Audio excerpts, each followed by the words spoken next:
Hi folks, you're with Tacitus today, your pushback channel, and thank you for joining this live stream. In this essay, I'd like to talk about interview panels. So when you get panels of interviewers and a job applicant sitting there, and there can be, 3, 4, half a dozen plus panelists on the interview panel, asking questions, making notes and listening to your answers and all this thing, and just evaluating the caliber or the quality of the application, I guess, or pretending to at least. So now I've been on a number of these panels. I've also done many interviews where I've been the line manager making the decision and that sort of stuff. So I should talk about how interviewing's changed over the years, and it's changed quite radically and quite quickly, really. When I first started being interviewed for jobs, it was the line manager that you would talk to. So the person that you would report to, maybe their boss as well would come in, but they'd interview you at the same time. Typically, it was rarely otherwise, but mostly it was just your direct boss would make, the direct manager would make the decision to be interviewed by them.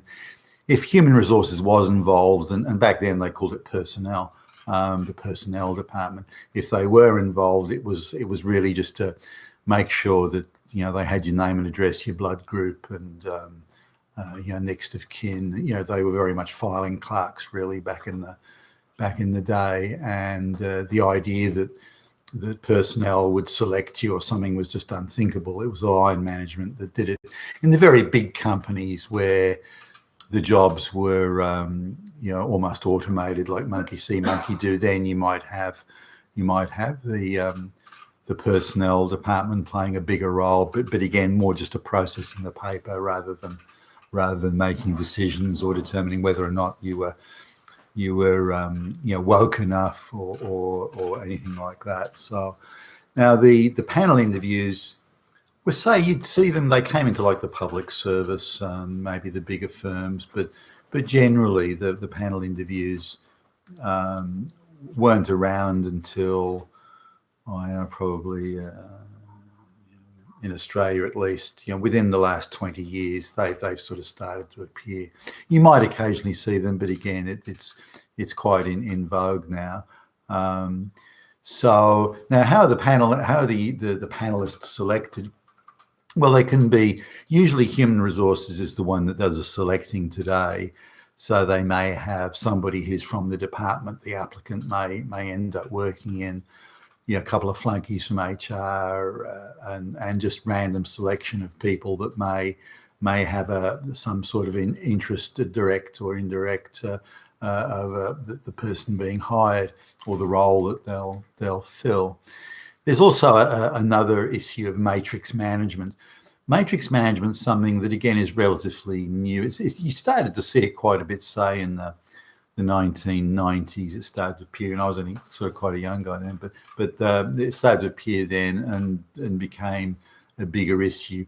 Even in smaller organisations, say 100 people, you'd still have certain roles you would report to a number of people. There'd be a direct report or a primary report, then a dotted line report, as they call it, to some other managers who were senior to you. So you kind of had to report to them type thing. But also there'd be lines of not so much reporting, but lines of enablement where the information that somebody would gather or get, or the job they did, became instrumental in the sequence of events of someone else doing their job. So that was what's called matrix management. So you'd end up reporting either as a peer or as a boss. You'd end up reporting to 12 people, for example, and they may all want to have a finger in the pie of you being interviewed and the selection process, which is why the number of interviews often can run to 10, 15, 20, because these people for some reason rarely seem to get in the room at the same time to interview you as part of a panel. Typically they'll be spread out across a number of panels or across a number of interviews. So anyway, so the HR people sort of pick the panel, and and you can end up with interviewing sort of anybody. You could be interviewing, say, a trainee for an engineering firm. You can end up interviewing trainees that are fresh out of college, or maybe they've only got a few months job experience or something like that. Or you can be interviewing someone who's quite senior. It's actually pretty silly, because the HR department's got this sort of equal outcomes equality, and we're all the same, and we're all equal, and that sort of shit. So they can get the guy who is the guy who works in the parking lot as the attendant parking cars. They can get him to come into an interview for a vice president or something like that. So it's quite absurd, because the guy can't even comprehend what a vice president job would be. I mean, what's he going to do? Or they can get the trainee bimbo out of marketing or something, comes in to interview a vice president, or you can get a vice president having to come in to interview a trainee or something. So it can go both ways, but typically I found most of the people on the panels who were interviewing are not qualified to be there and should not be there, but because of the wokeness and we're all equal and equality and everything, the HR will purposely pick the lady from the canteen to go and do the interview for the vice president. I mean, it's insane, but that's what happens. Now it's there also this idea that everyone has to get on, but increasingly the interview process and selecting people, it's like you have some sort of ideological club, and only ideologically approved people can come in. It's like children sort of playing house or something. It's crazy, and especially the younger people see it as that. So in my view, the people who interview somebody should be more experienced and more knowledgeable about the role that the applicant is going to fill, so they can ask the right questions and evaluate the answers based on their own experience and achievements in that particular category. So that's my sort of view. But that's all changed now. So the interview panel tends to be light on with people who have any understanding of the job, and quite heavy weighted with people who haven't got the slightest clue about what the job involves. And so this affects the type of questions they ask. And you get the radical HR types with fucking blue hair and everything, sitting there. They're in their early 20s. They come from a divorced household. They've got serious mummy and daddy issues. They're at war with the world, and they've been brought up on patriarchy.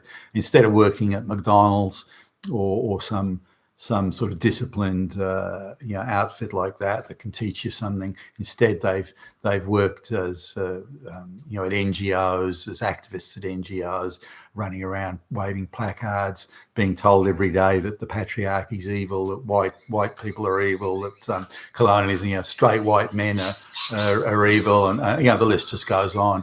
And they're the ones who end up in HR and those sort of marketing and those sort of departments. And then they end up on interview panels. So you can imagine the sort of questions they ask. So, John, you got a problem with black lesbians as a work colleague? You get those absurd questions, but you have to sit there quietly and take it, because if you say something about it, well, what do you got little Susie there for, or little Aisha there for, asking those sort of questions? That's bullshit.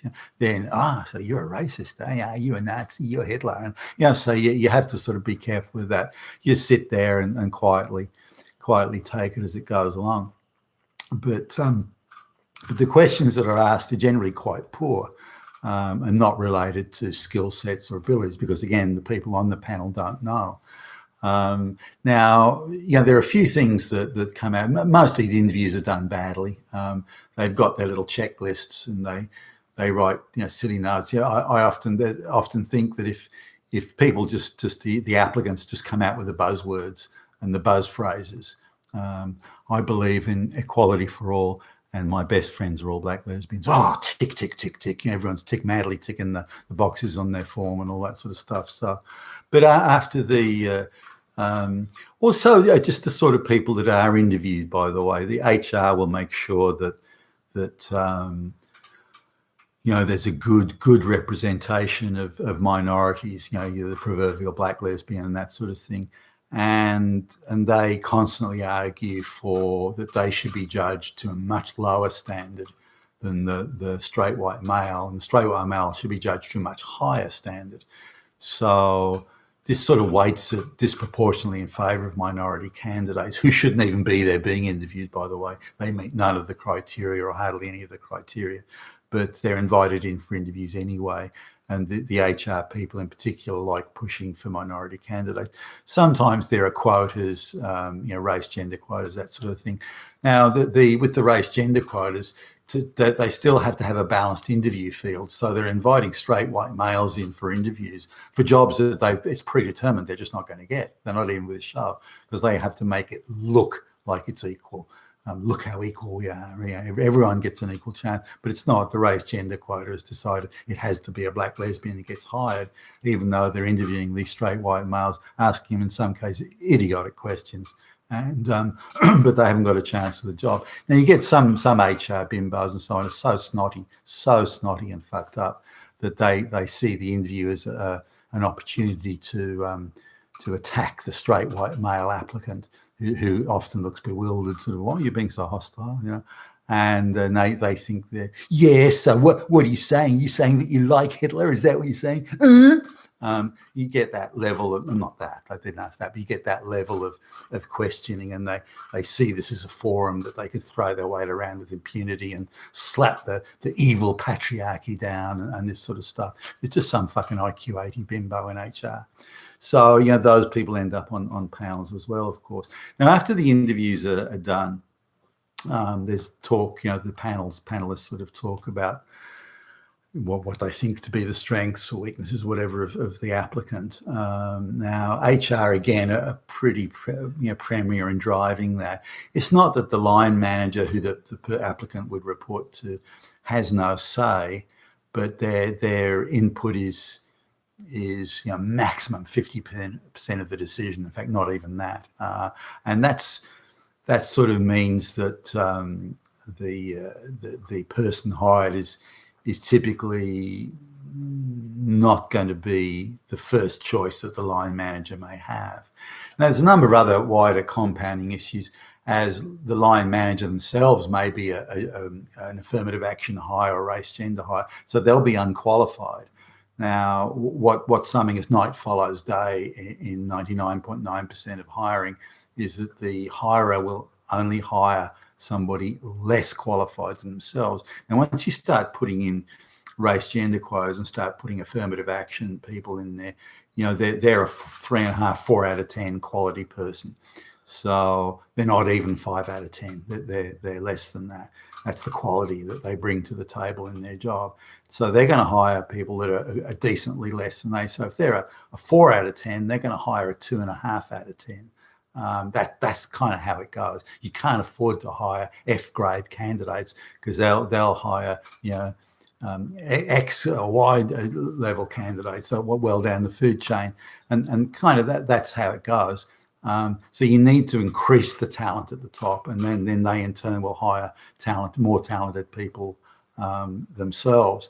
So when the conversation about the candidates to be hired goes on, assuming there's no governing race and gender quota that trumps the quality of the candidates, which happens often. The talk about the candidates is at the level of the competence and experience and intellect and capability of the person on the panel. And so you get quite a wide variety here. And the lower the quality, for example, the low quality people on the panel. So I didn't like the way he smiled, or I didn't like his confidence. That was one thing. The one thing that pisses people off who are themselves incapable is they hate people who are confident and self-assured, and these typically disproportionately tend to be straight white males. And I think they sort of, because they've been bombarded with patriarchy ideology and nonsense for so long, these girls seem to view that any sign of confidence or self-assurance is like a representation of the patriarchy and oppression and colonialism and somehow evil in its way. So, and you try and explain to them, well, look, maybe the guy is confident because he's achieved a lot of things and he's successfully done this or achieved that or built this or created that, and that's, but they won't buy it. They just won't have it. No, he's Hitler. That's it.